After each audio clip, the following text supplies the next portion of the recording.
True Crime South Africa is published in conjunction with Arena Holdings, publishers of Times Live, Business Live, Sowetan Live, and others.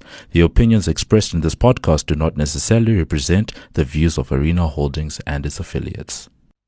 Welcome back to True Crime South Africa, episode 100, The Murder of Siam Lee. This is part 2 of this episode.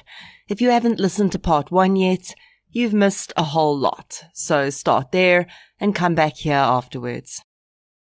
In part 1, we met Siam Lee and followed her through her early life to the point where she began offering sensual massage services at the establishment she and her mother worked at in Durban North.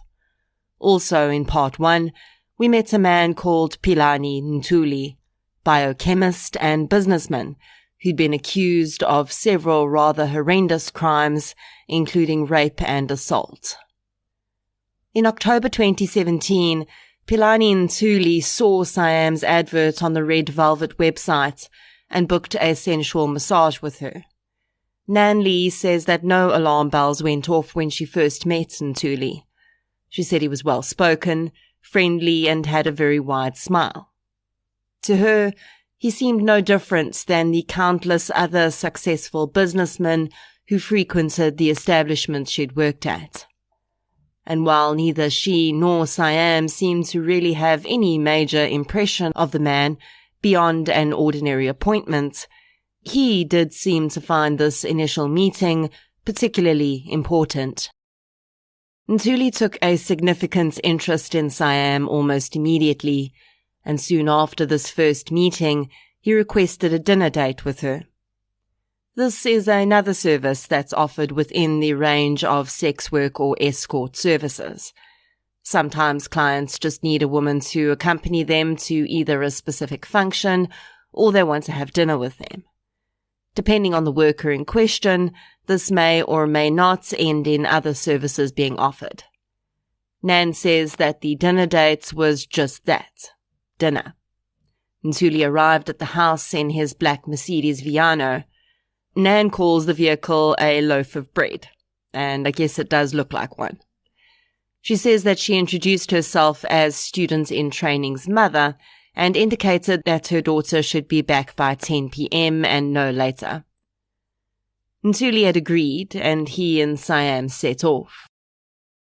Nan says that Siam had returned at the stipulated time, but the minute she'd walked through the door, she declared she never wanted to see Ntuli again. She described him as weird and creepy. Nan says she laughed it off at the time, figuring they probably wouldn't see the man again, but this was not to be. Soon after the dinner date, Ntuli continued to message Siam and request additional appointments with her. I did really want to find out exactly how frequently he'd been messaging her and what the nature of the messages were. Unfortunately, I wasn't able to find out much about that in the public domain, but many sources do say that Ntuli became quite irritating to Siam. We also don't know for sure whether she actually saw him again after that dinner date, but it seems clear she did not feel comfortable around him. Another thing I wondered was how Ntuli got Siam's direct number. The advert on Red Velvet clearly says that no private DMs or calls would be entertained, and surely the entire point of running through a service like that and working out of an establishment like the one in Durban North is to maintain as much anonymity and protection as possible. But Ntuli did have Siam's number, and he used it as much as he could. Throughout November and December 2017, it's alleged that Ntuli's pursuit of Siam continued. I'm certain that if this case had made it to court, more information would have come forth about the nature of these messages and her reaction to them, but that was not to be. Although Ntuli remains only an accused in this case, we can look at the type of behavior Lucky Mthembu says he displayed toward her, and I think draw some decently accurate conclusions about what Siam may have been experiencing at that time. The sex workers advocacy organisation last heard from Siam Lee on the 26th of December 2017, when she reached out to the counsellor she'd been chatting with to say she had some clothing she wanted to donate. On the 31st of December 2017, Siam and her mom attended a dance festival in Durban to ring in the new year. Siam seems to have picked up a virus at this festival and fell ill. On the 2nd of January, she posted on her Instagram page with photographs of her mom and an unidentified older male at a river where they seemed to be enjoying a day out. Siam said it was a lovely day, but her immune system had let her down and she wasn't feeling well. At some point between the 31st of December 2017 and the 4th of January 2018, it's believed that Siam had had enough of Philani Nthuli's incessant messages and requests to meet up with her, and she told him in no uncertain terms that she wanted nothing more to do with him. At around 3 p.m. on the 4th of January 2018, CCTV outside the house where Siam and her mom were living in Durban North shows a black Mercedes-Benz Viano with Gauteng number plates pulling into the driveway of the home and entering the premises. There are two stories in the public domain about what happened next. One is that Siam was standing outside the house, barefoot and wearing a flowing summer dress, when the black Mercedes van pulled up. The driver got out armed with a gun, forced Siam into his vehicle and drove off. The other story is that Siam was in her room when her abductor arrived. He forced his way into the house, went to her room and took her from there into his vehicle. I tend to think that the former story is the more accurate one, because it appears more frequently in reporting around Siam's case and seems more plausible. It is entirely possible that the driver of the van had contact with Siam at some point that day, perhaps told her to wait outside the house as he wanted to speak with her or give her something, and then when he'd arrived, he'd forced her into the vehicle. Siam was not wearing shoes, so it's clear she did not intend to leave with the driver of the vehicle that day. Because this case did not end up being presented in court, the minute details about when she was reported missing, what information was initially given to police, and the like are not in the public domain, but we can draw some relatively fair conclusions from the information that is available, although many questions remain unanswered. Several sources say that one of Siam's co-workers had witnessed her abduction. I don't know whether police were called at that very moment or whether Nan Lee was at the house when it happened. Another aspect that's never been clarified is whether anyone actually thought about Philani Nthuli as a suspect at this early stage. I tend to think that he was either not actually on anyone's radar or the people at the house didn't know his real name. In early reports of Siam's disappearance, the description of the vehicle is given, but it just says the vehicle has GP number plates, and some articles say that the registration number of the vehicle was not visible on CCTV footage. Although we do not have certain details of the police reaction to the missing persons report about Siam, it certainly seems, and Nan would later say, that in the early hours and days of her disappearance, police didn't seem to react with the vigor that her family and friends would have expected. The reason I say this is that within days of Siam's disappearance, both family members of hers who lived in Australia and Nan Lee herself had employed the services of two different private investigators to work on her case. Brad Nathanson was reportedly contacted by Siam's father's family in Australia, which I found quite interesting and wondered how that came about. Her friends that I spoke to didn't mention her having spoken of a relationship with her paternal family, so I considered that perhaps Nan, in her desperation to find Siam, had contacted the family for financial assistance, and they decided to appoint a PI themselves, perhaps to have closer control of how the investigation was handled. Nan, though, would end up approaching a different organization called MobiClaw for help, and both organizations would carry out investigations into Siam's disappearance with varying, though equally interesting outcomes. On the 7th of January, Nan, accompanied by her close friend, appeared in a MobiClaw Facebook video pleading for the return of Siam. Although Siam's disappearance was followed intensely by social media users, including her friends and family, the media took some time to pick up on her case. The first real coverage I can find about Siam's disappearance was on the 10th of January. Of course, media coverage predominantly focused on Siam's occupation at the time of her disappearance, with almost none of the articles failing to use the words sex worker or escort as a descriptor in front of her name. Another major focus around this time was the shock of Durban North residents that they had an establishment serving sex work in their neighborhood.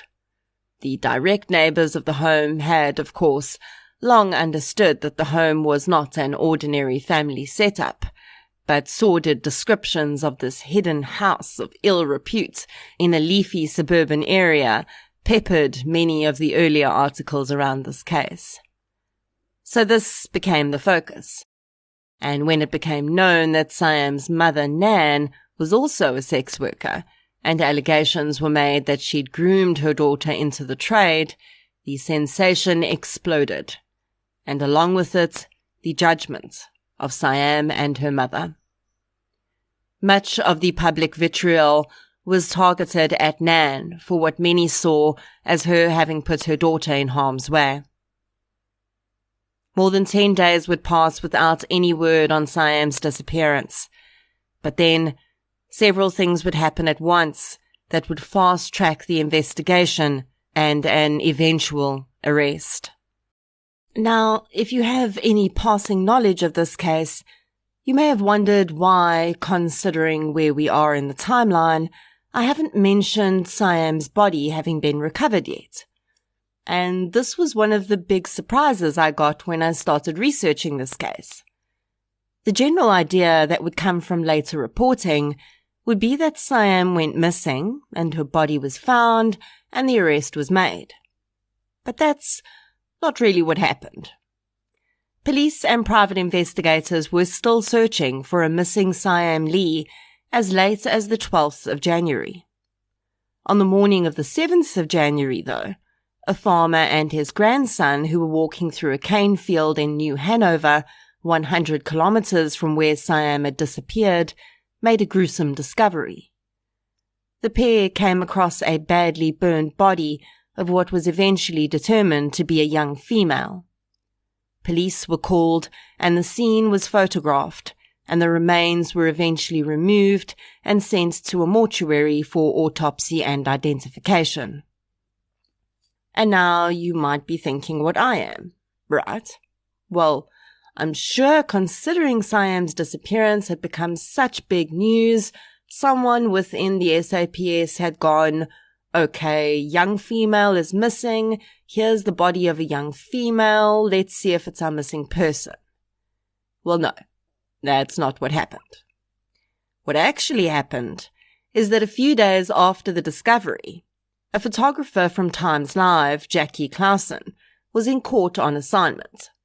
She was tasked with taking photographs of a case that was in court that day, and during a break, she happened to overhear a rather disturbing conversation. Two police officers stood waiting for a case they were to testify in to be called, and they were discussing the case of a young female who'd been found deceased and with her remains burned in New Hanover on the 7th.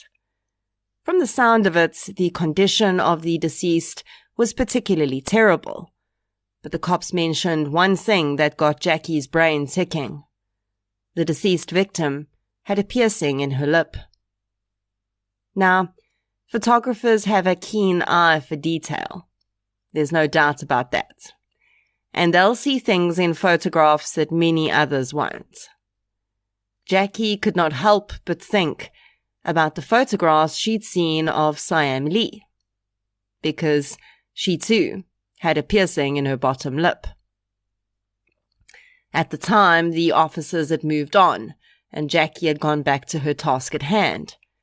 But the information continued to niggle at her, and when she got back to the office, she approached her boss. They both agreed that there was something to this, and it was important to make sure the police had also made this connection. It turned out they hadn't. Not yet, at least, and maybe they would have eventually, or maybe they wouldn't. By that point, the unidentified victim had already been laying in the morgue for several days, and the major identifying characteristic, a relatively uncommon piercing, had not been a factor that had been searched against missing person reports. It was a characteristic that appears in every single one of the missing person posters about Siam from that time, so we know it was in the police report, but it took an eagle-eyed photographer to spot it, and only by chance, because she was in exactly the right place at the right time to overhear that conversation. When police discovered that the victim they'd had since the 7th might be Siam Lee, they contacted her family. Although a visual identification would be extremely difficult, considering the unidentified victim had sustained burns to 90% of her body, and there seemed to have been significant head trauma as well, which had damaged her facial features, Nan Lee did go out to the mortuary to attempt to identify the remains. I cannot even imagine the horror of seeing anyone in that condition. Never mind someone who could possibly be your child. Nan explains that although her face was unrecognizable, what had remained of her hair, as well as one single hand that had been protected from burns and bore nail polish that Nan knew Siam liked to wear, told her that this was almost certainly her daughter. DNA would later confirm that the remains found in the cane field in New Hanover that day did indeed belong to Siam Lee. The young woman had experienced significant blunt force trauma to her face and significant burns to her body. Again, as there would never be a court case around this, we do not have a pathologist's report that was read into evidence. Some sources claimed that the autopsy had found smoke in Siam's lungs, indicating, horrifyingly, that she may have still been breathing when her body was set alight. Although these sources still appear when you search for information around this case, almost all the articles that refer to this have either been removed or archived, so I can only wonder whether this information was actually correct, and I truly hope it was not. As Siam's family and friends reeled with the knowledge that the young woman had been so brutally murdered, in the background, a lead was coming in that would break the case wide open. A man who'd been driving in Durban North, just 2 streets away from the house Siam was abducted from, phoned Brad Nathanson to say he'd been involved in a car accident with a black Mercedes panel van around 3 p.m. on the 4th of January. The man said that the van had ploughed into him after skipping a stop street and then fled the scene. He chased after the van and ended up crashing into the back of it in an attempt to stop him. The van had sped away though, and he'd lost the man. Brad Nathanson reported on his Facebook page that upon receiving this tip, he'd used information from an insurance company to identify the address to which the vehicle had been registered. He also says that the vehicle was not registered in Pelani Ntuli's name, but the minute he brought the house up on Google, he realized it was one of the houses that he and Kate had looked at back in 2016, when they were looking for the place she says she was taken to and raped. Nathanson says that this is when he'd put 2 and 2 together and realized that the 2 cases may be linked and the common denominator may be Pelani Ntuli.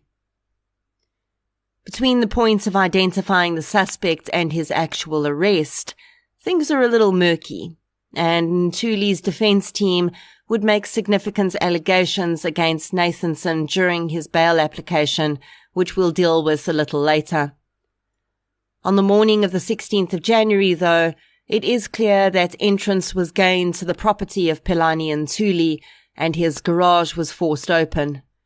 Inside the garage, Nathanson found a black Mercedes Viano with Gauteng number plates which had damage to the front and back of the vehicle. There are pictures on Nathanson's Facebook page of him and his team removing the vehicle from the garage on a flatbed. Now, you may note that I have yet to mention the presence of the police at this scene, and that's only because it's unclear exactly when police actually arrived there and what the extent of their involvement was in the seizures and eventual arrest.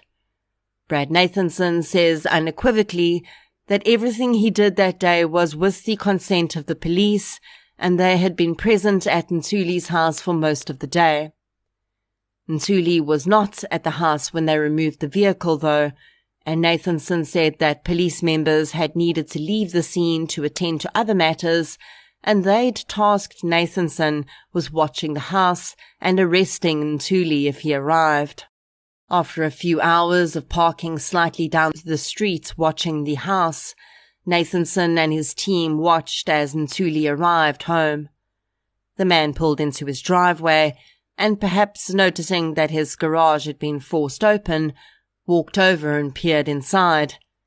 He was met with a gaping empty space where his panel van had once been. Nathanson says that at this point, the man clearly realized something was up and tried to get back into his vehicle, possibly to flee the house. But the team had descended on him and arrested him. There are photographs on Nathanson's Facebook page of the arrest as well. As news of Philani Ntuli's arrest started to spread, although his name was initially kept confidential because Nathanson had convinced Kate to add her case of rape to the charge sheet, there were glimpses of his identity, and Lucky Mthembu, Philani's ex-fiancée, came forward regarding her experiences with the man.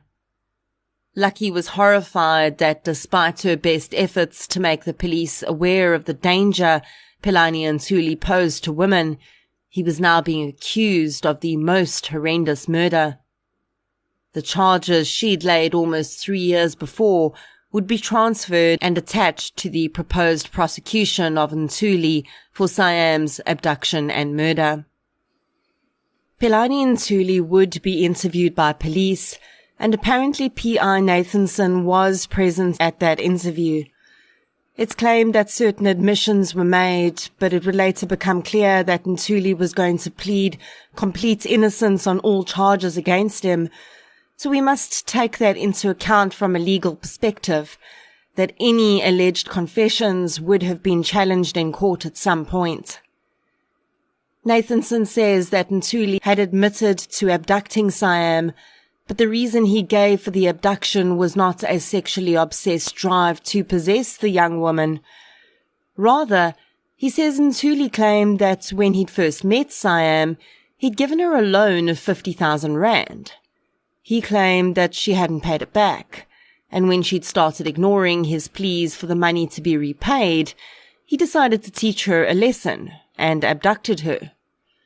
Nathanson says that Ntuli claimed he'd taken Siam to his house in Controversy Road and handcuffed her to a balustrade on a stairwell inside the home and repeatedly raped her. Ntuli claimed that Siam had told him on several occasions during the attack that she was going to go to the police and have him arrested, and this is why he decided to kill her. He claimed that he'd first attempted to strangle her, but this had only caused her to enter some sort of seizure state, and he chillingly says that he thought he'd put her out of her misery, so he placed a piece of material over her head and struck her several times with a hammer.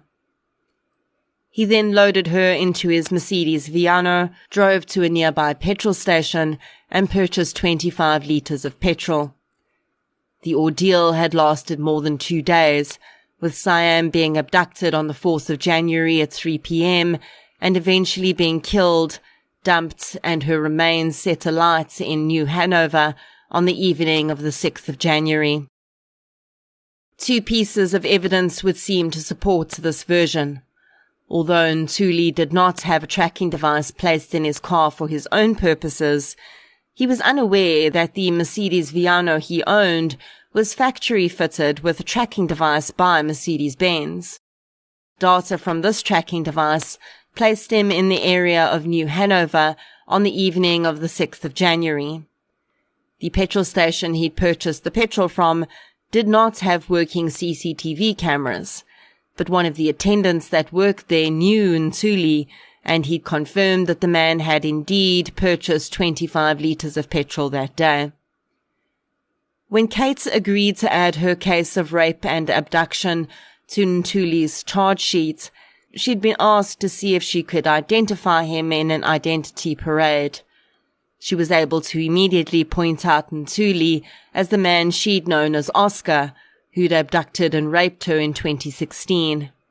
She was also able to confirm that the inside of the man's home at Controversy Road was the same home she'd been taken to. Between January and February, Ntuli appeared in court on several more occasions. His charge list grew, and as the additional charges were read out in court, the man shook his head. In March 2018, Siam Lee was eventually laid to rest.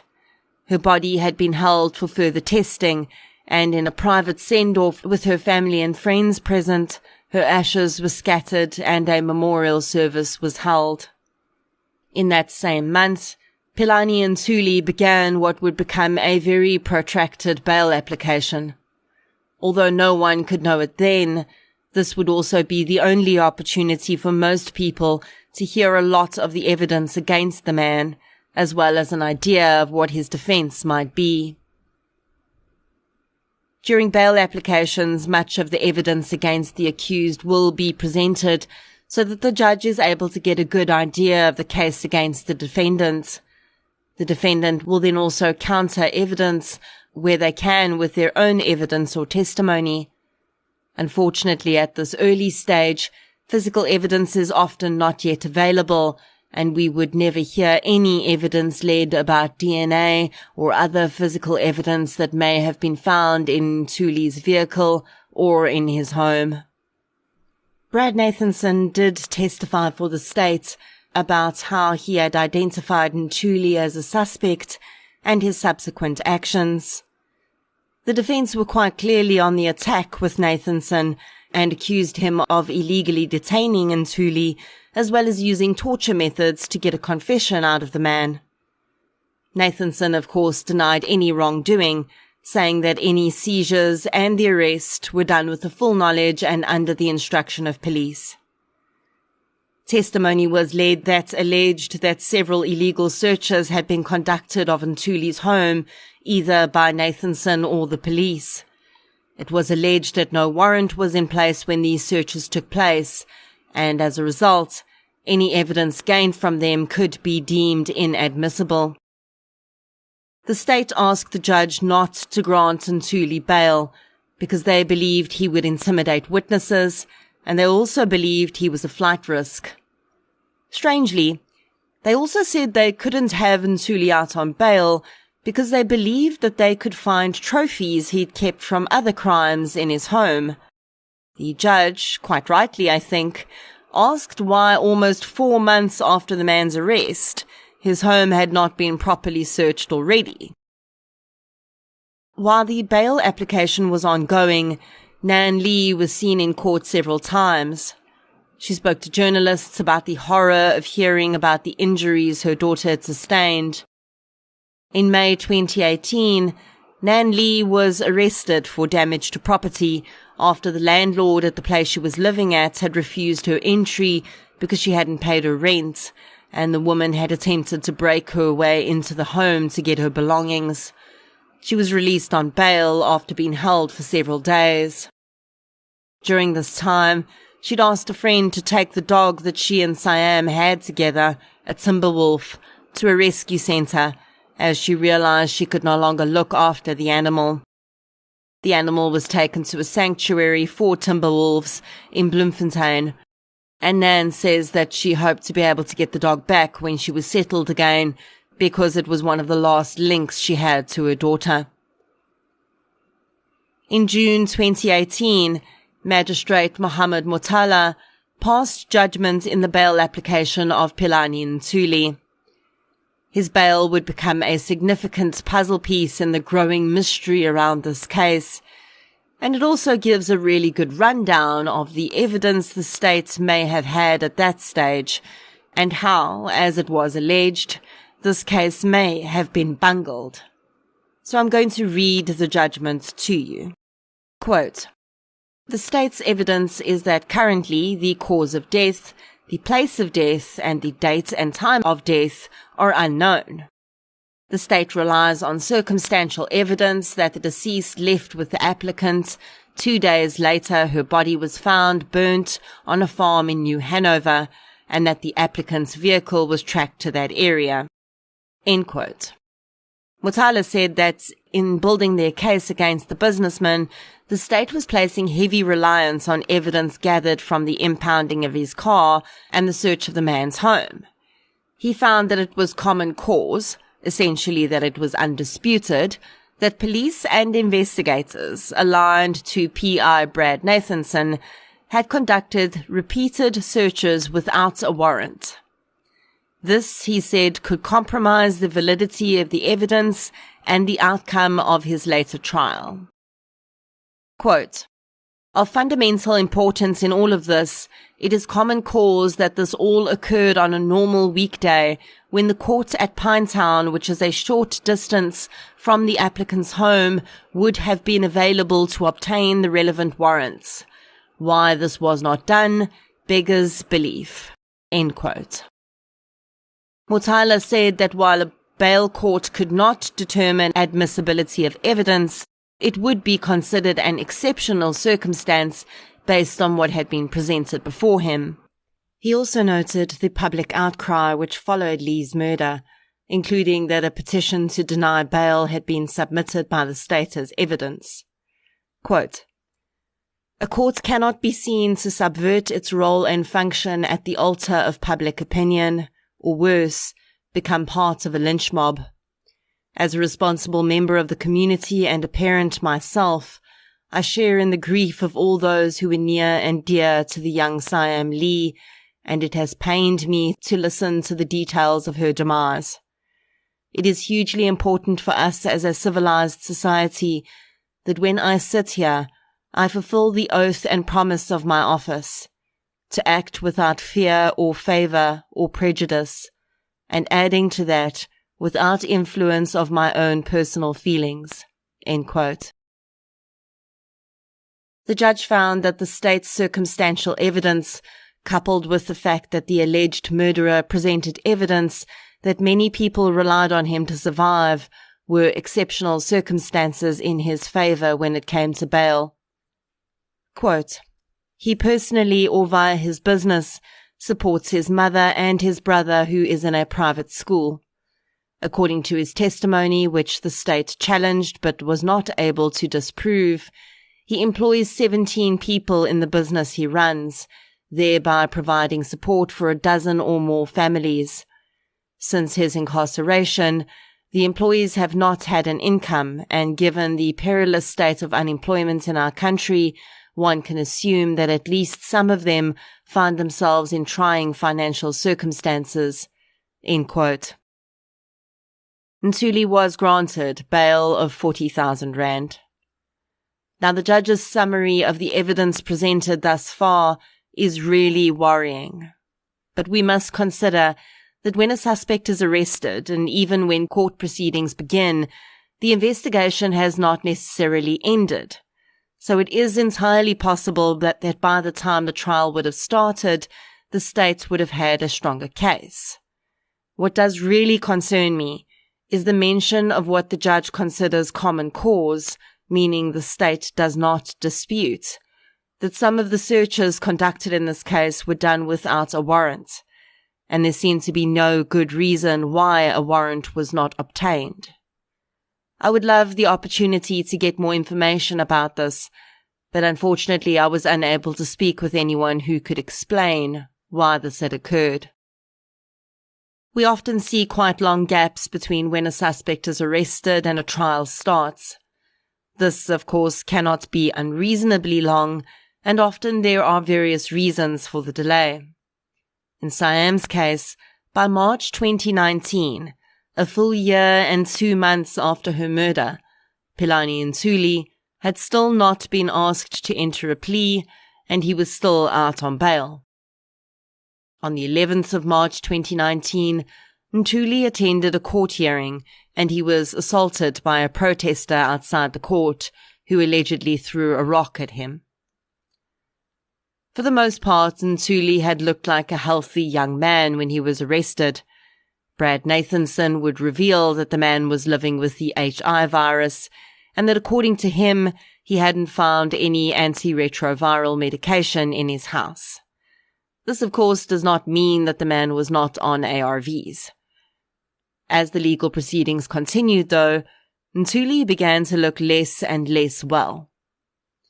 On the 15th of May 2019, he appeared in court on crutches, looking significantly thinner than he had before, and seemed to need to rest quite frequently.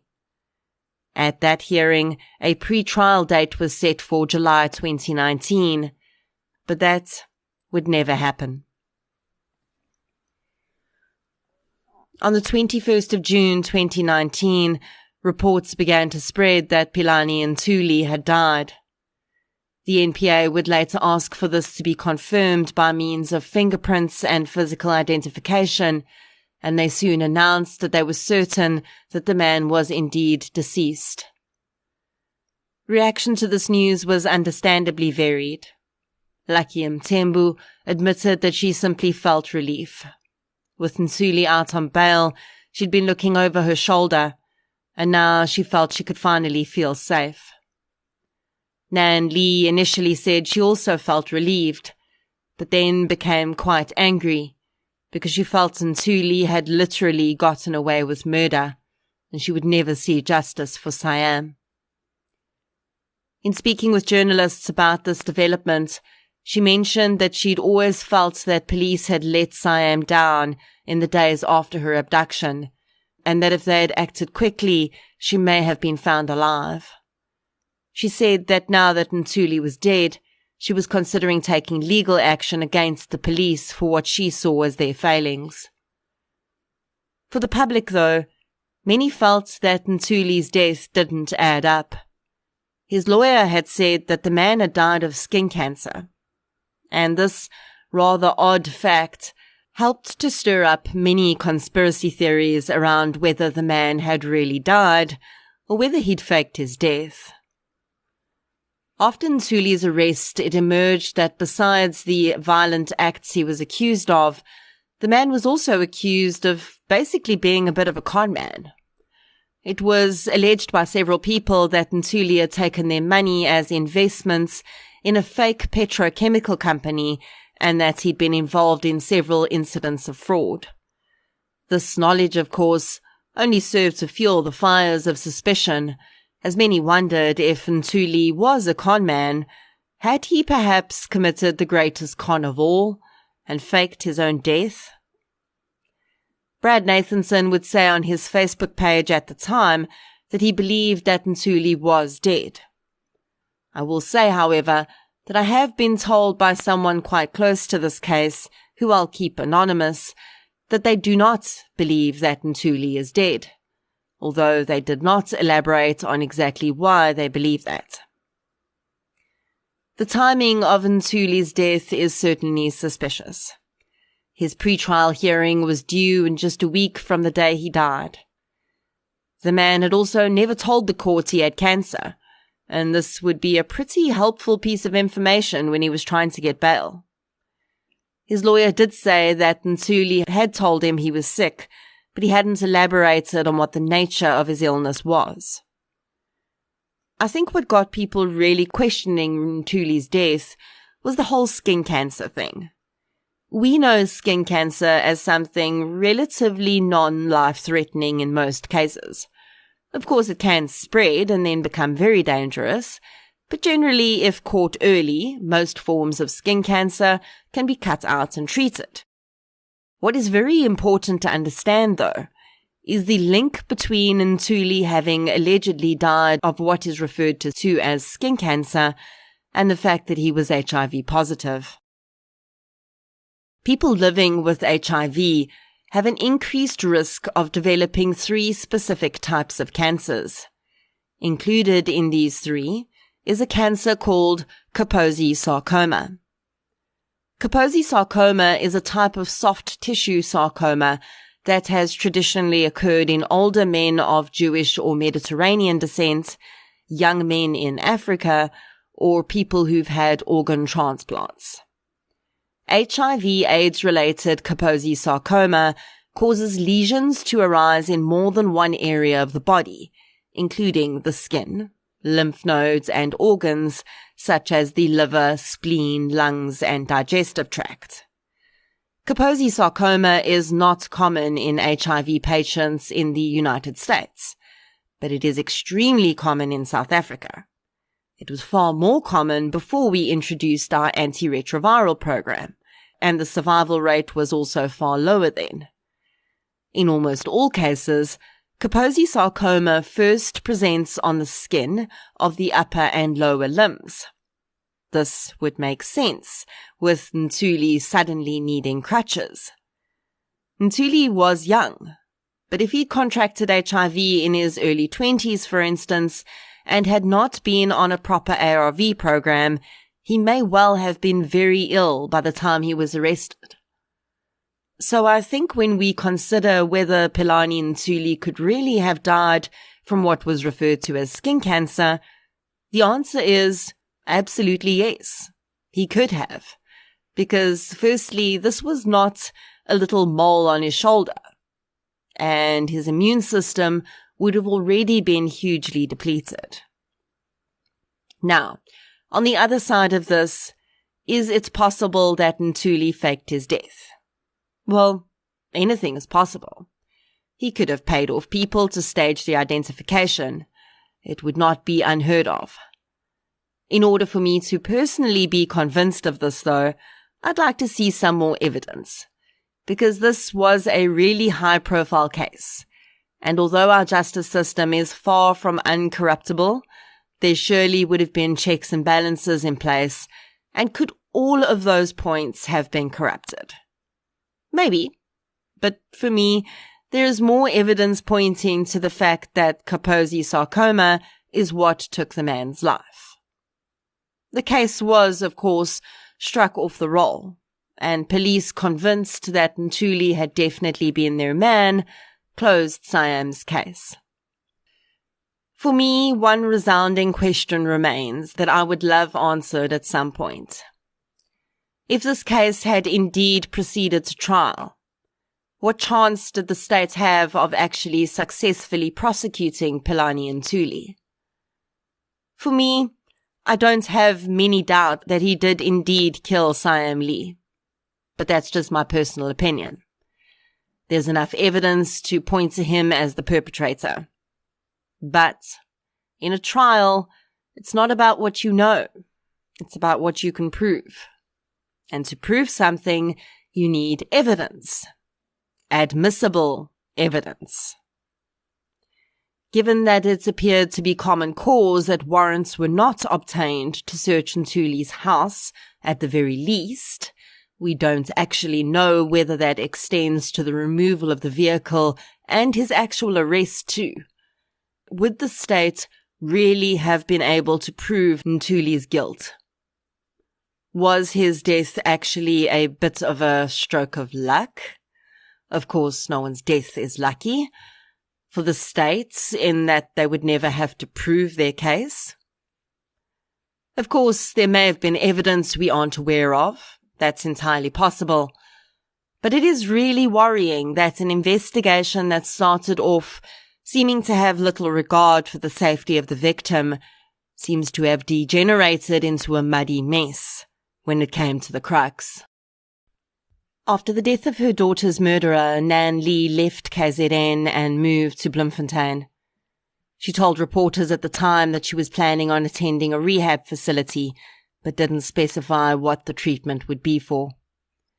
She also said she wanted to write a book about her and Siam's life, so that everyone could know the truth about who her daughter was and what had led to her murder. After this, Nan Lee has completely dropped off the map, and no one seems to know where she is. There are quite a few weird coincidences in this case, which only serve to increase the mystery level. You'll remember I told you to keep in mind the date on which Howard Greenspan, Siam Lee's father, was murdered. Yeah, it was the 4th of January, the same day, 13 years later, that Siam was abducted. Another weird coincidence is that in 2016, Siam did a photo shoot with a friend that she posted on Instagram. It was in a cane field. In a photo she posted, she's laying flat on her back, staring blankly at the sky above her. The caption reads, "Don't mind me, I'm just laying in a field waiting to be abducted." Now, I'm pretty sure the quirky Siam meant abducted by aliens, but there's no doubt, given what would occur just 2 years later, that photo really was an odd harbinger of things to come. The last strange connection, although more just really sad than in any way coincidental, is the murder of Jessica Wires in 2020. To explain how Jessica fits into Siam's case, we need to rewind back to when Siam was still missing. Moby Claw, the organization assisting Nan Lee at the time, had received a tip that Siam had been seen at another establishment offering sex work in the KZN area.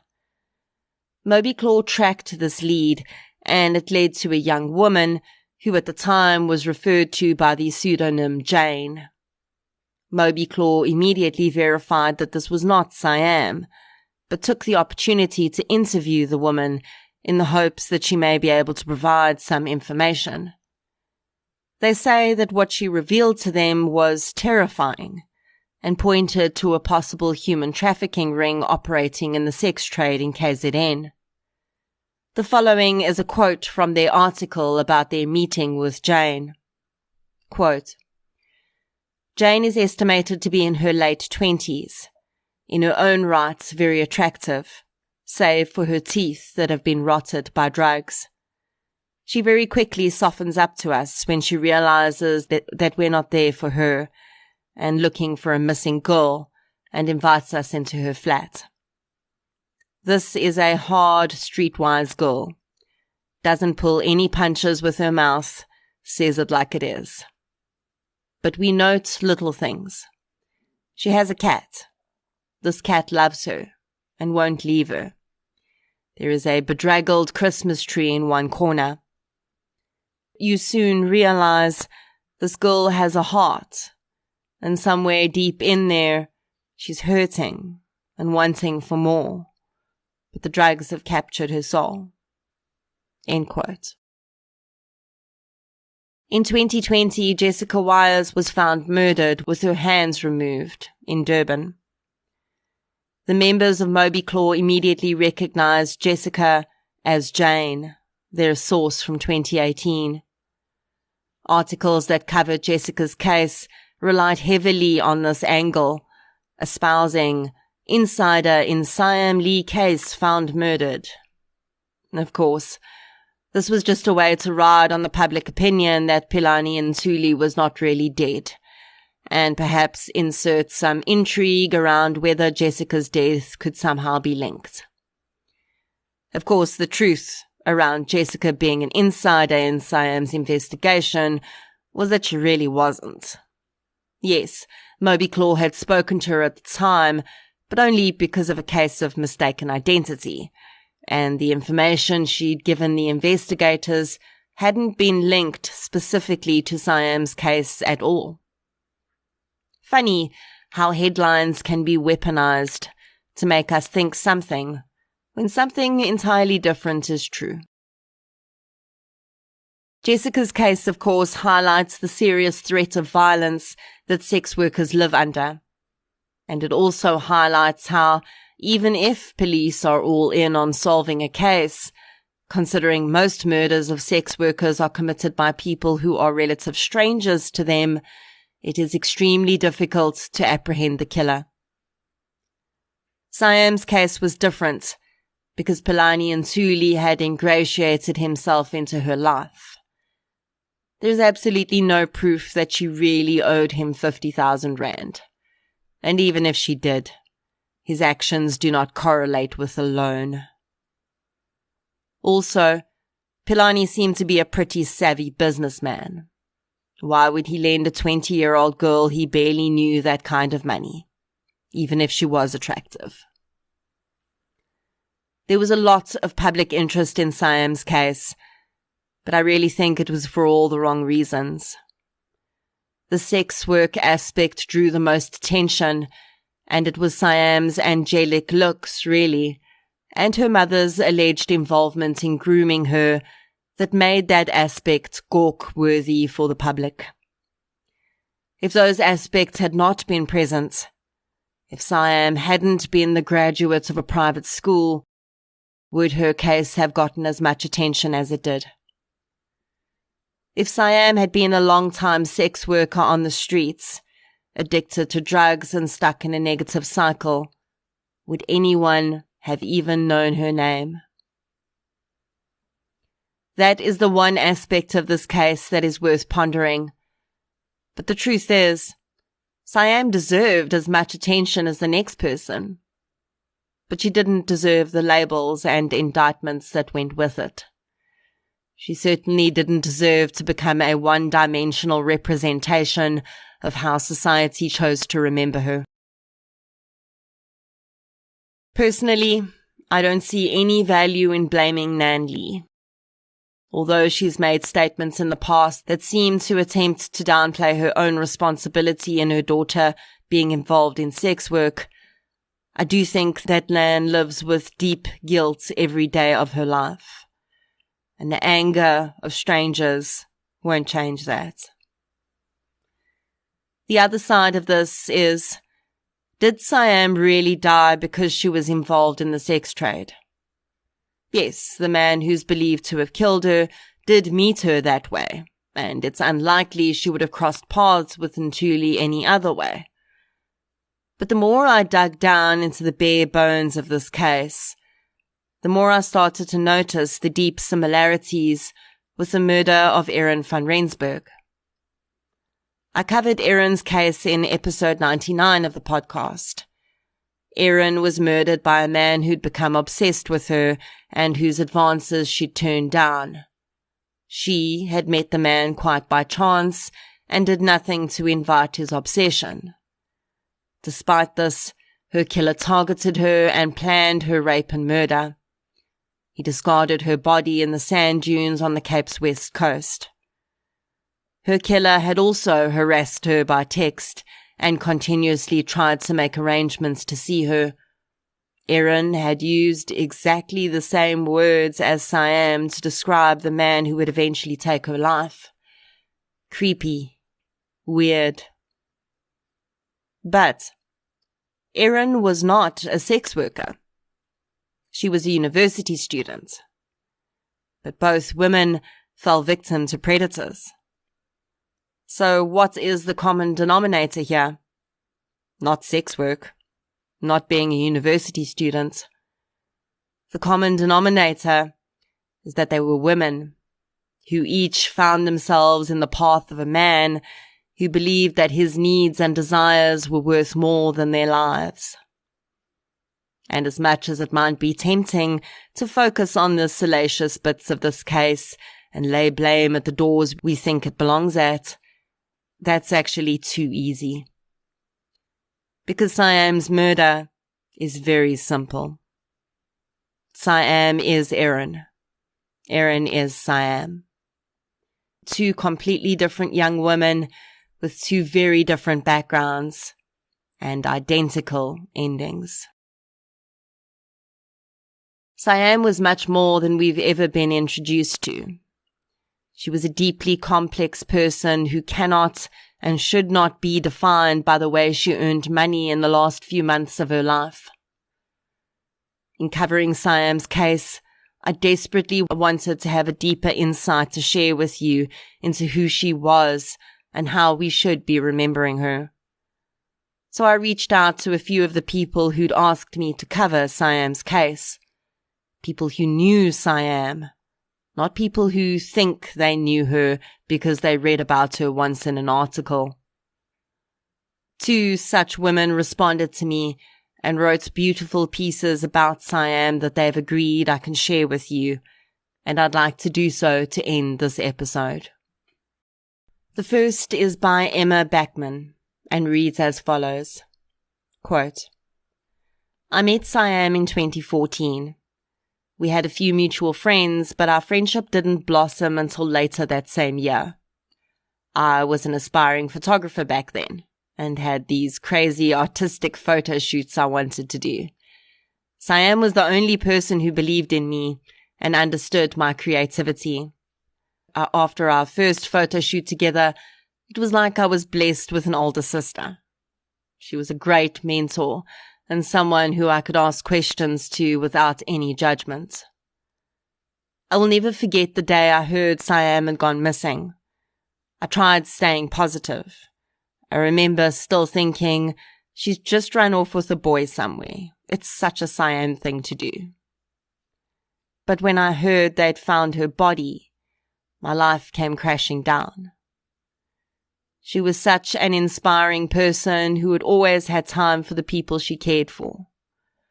I miss her dearly, and every few months dive deep into her case, hoping to maybe find something that someone has missed. Anyone who knew her would say the same thing. She was the warmest soul, and you couldn't stop smiling when she entered the room. She was an absolute ray of sunshine in anybody's life. End quote. Emma has also kindly shared a few photographs from those quirky photo shoots with Siam, which I'll share on Instagram. Emma has gone on to become a professional photographer, and I think that's a pretty cool part of Siam's legacy. The second piece I want to share with you was written by T. I know her full name, but I'm not sure if she'd want me to share it, so I'll just go with how she signed off her piece. T is what I would call a victim's advocate. She's an insanely strong young woman who is talented and caring and super smart. She, I believe, is who Siam would have been had she had the opportunity. T wants to work in activism against human trafficking, and she has some seriously amazing ideas about how to combine technology with law to create solutions to help combat human trafficking. As a sidebar, and T is probably going to shout at me for doing this, but I'm going to anyway, T is currently trying to fund furthering her law studies, and she's struggling as she's seen as too old for bursaries. She's in her 20s. So if anyone out there has a couple of extra 100,000 rand lying around or access to a grant or bursary, please reach out and I'll put you in touch with this incredible young woman. I think that would be another pretty amazing way to honor Siam. So here, to end out the episode, is T's dedication to her friend Siam Lee. I met Siam Lee at Crawford North Coast. We went to the same high school together. I was 2 or 3 years older than her, and I've never been so honored to have made a friend like Siam. If someone were to ask me how I would describe Siam's personality, I'd say she was friendly, quirky, and extremely animated. I treasured taking the school bus with her when it was time to head home, because we would talk about the most funniest and randomest things that kept us entertained. Her nickname was the Siamese Cat, not only because the nickname was a comical extension of her first name, but because she was, unconventionally beautiful. Her expressive eyes stood out the most, which blended very well with her animated personality. When I first heard of Siam's missing case, I was in severe shock.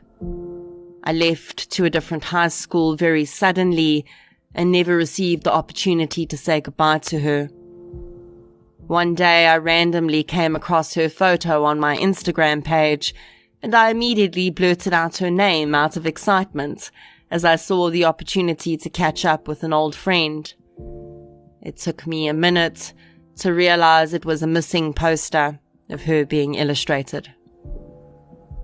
When the case was finally concluded as a murder case, it drove me to tears. The brutality that Siam experienced was too much to handle, particularly when this was experienced by a young girl I had known in person. I think all my former peers and classmates were equally as traumatized as I was. I remember when I'd heard of Siam being murdered, I got in touch with a peer and we were both breaking down. Siam will be greatly missed and loved forevermore. My regret is not saying goodbye to her when I left our high school, and just thanking her for being such a beautiful girl who had brought nothing but good memories to me and treated me well in my entire high school journey. Rest in peace. Power and grace, beautiful girl. Thank you for everything. And I'm sorry the world will never get to experience the pure joy you brought to me and many others at Crawford North Coast and beyond. T. Siam Lee, rest gently.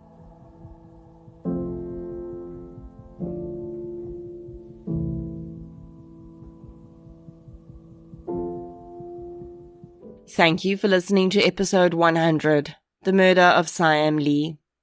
If you'd like to hear more victim-focused true crime content, please subscribe to True Crime South Africa on the platform you're using to listen right now. If you're looking for something still related to real-life stories, but often with a more positive slant, you can check out my new podcast series, I Lived Through This. You can follow both podcasts on social media. We're on Facebook, Twitter, and Instagram. I'll be back next week with another episode. Until then, thank you for your support, and I'll chat to you soon.